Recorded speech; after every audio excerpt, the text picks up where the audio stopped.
एक छोटे से गांव में दो दोस्त रहते थे, पाब्लो और ब्रूनो।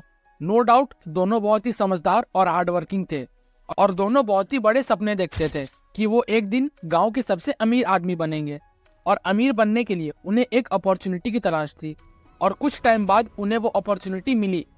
गांव वालों को दो लोगों की जरूरत थी जो पास के नदी से पानी लाके उन्हें दे सके और बदले में गांव वाले उन्हें एक बकेट के $1 पे करते, जो उस टाइम के हिसाब से काफी सही थे।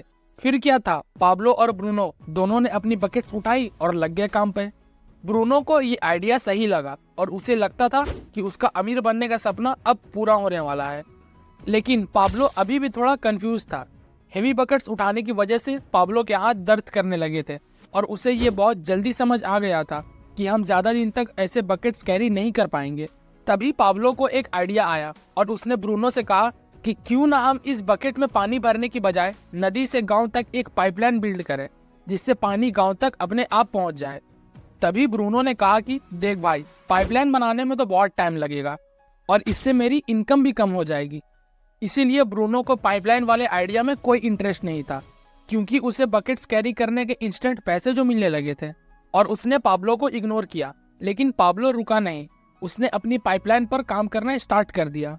वो आधा दिन बकेट्स कैरी करता और बाकी के टाइम वो पाइपलाइन बिल्ड करने में लगा था। उसे पता था कि पाइपलाइन बनाना बहुत मुश्किल होगा और पाइपलाइन बनाने में 1 से 2 साल भी लग सकते हैं और ऐसा करने से उसकी इनकम स्टार्टिंग में कम हो जाएगी।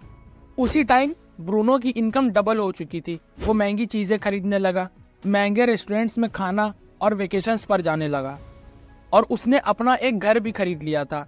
और लोग अब ब्रूनो को मिस्टर ब्रूनो कहने लगे थे और पाब्लो को पाइपलाइन मैन बोलकर चिढ़ाने लगे। लेकिन पाब्लो को ये पता था कि शॉर्ट टर्म का पेन से ही लॉन्ग टर्म का गेन मिलता है। और कुछ महीनों बाद पाब्लो की पाइपलाइन आधी बनके तैयार हो चुकी थी और अब पाब्लो आधी दूर चलकर ही पानी लाता था। वहीं ब्रूनो अब फिजिकली कमजोर हो रहा था और वो ज्यादा बकेट्स कैरी नहीं कर पा रहा था और गांव वाले भी उसे ब्रूनो द बकेट मैन कहकर चिढ़ाने लगे। वहीं दूसरी तरफ पाब्लो की पाइपलाइन बनकर तैयार हो चुकी थी और वो पाइपलाइन से गांव वालों को 24/7 पानी दे रहा था, जिससे पाब्लो पहले से बहुत ज्यादा कमाने लगा। और पाब्लो ने ऐसी सिचुएशन बना दी थी, यानी अगर वो काम नहीं भी कर रहा होता, सो रहा हो, ट्रेवल कर रहा हो या पार्टी कर रहा हो, तब तब पैसे कमाता था जब जब लोग उसके पाइपलाइन से पानी भरते थे। और इसी की वजह से ब्रूनो बेरोजगार हो चुका था।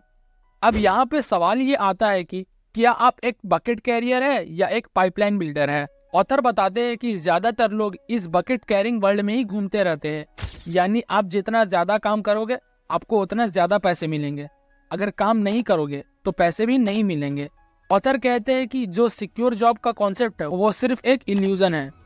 आप खुद सोचो, अगर ब्रूनो एक हफ्ते के लिए काम पर नहीं जाएगा तो उसे कितने पैसे मिलेंगे? 0। और पाइपलाइन ही एक ऐसा तरीका है जिससे आप इस बकेट कैरिंग वर्ल्ड से बाहर आ सकते हो। लेकिन उससे पहले ये समझते हैं कि आदमी इस ट्रैप में फंसता कैसे है।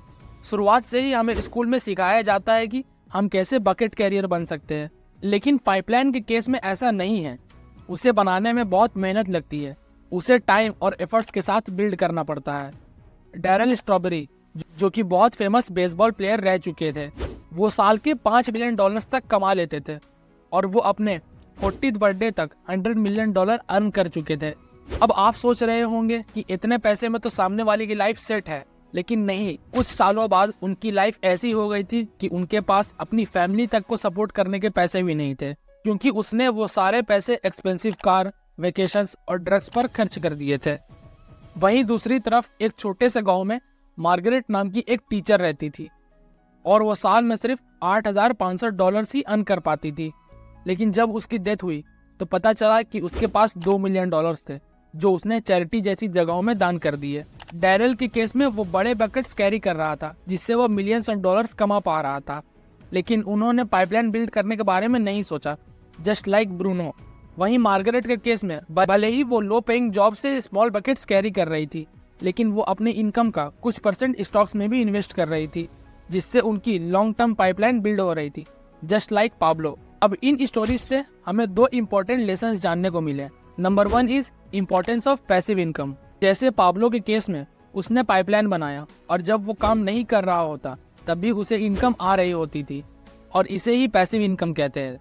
ऑथर सजेस्ट करते हैं कि आपको भी पाइपलाइन बिल्ड करनी चाहिए अगर आपको फाइनेंशियल फ्रीडम अचीव करना है तो।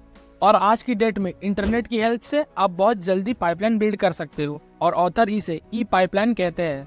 अगर आपकी कोई वेबसाइट है तो लोग आपके प्रोडक्ट्स एंड सर्विसेज 24/7 परचेस करते रहेंगे। Number 2 is long term vision and planning. जैसे मार्गरेट ने लॉन्ग टर्म के बारे में सोचा और उसने पाइपलाइन बिल्ड की, वहीं दूसरी तरफ डैरेन ने लॉन्ग टर्म के बारे में नहीं सोचा और उसने अपने सारे पैसे खर्च कर दिए। इसीलिए आपको अपना पर्सपेक्टिव शॉर्ट टर्म गेन्स से हटाकर लॉन्ग टर्म गेन्स पर शिफ्ट करना होगा। तो ये कुछ बातें जो मैंने आपको the parable of the pipeline book से बताई हैं। अगर आपको बुक परचेज करना है तो उसका लिंक डिस्क्रिप्शन में मिल जाएगा। और अगर वीडियो पसंद आती है इसे लाइक करना मत भूलना और चैनल को सब्सक्राइब कर देना, क्योंकि मैं हर संडे ऐसी वीडियोस लाता रहता हूँ। Thanks for watching.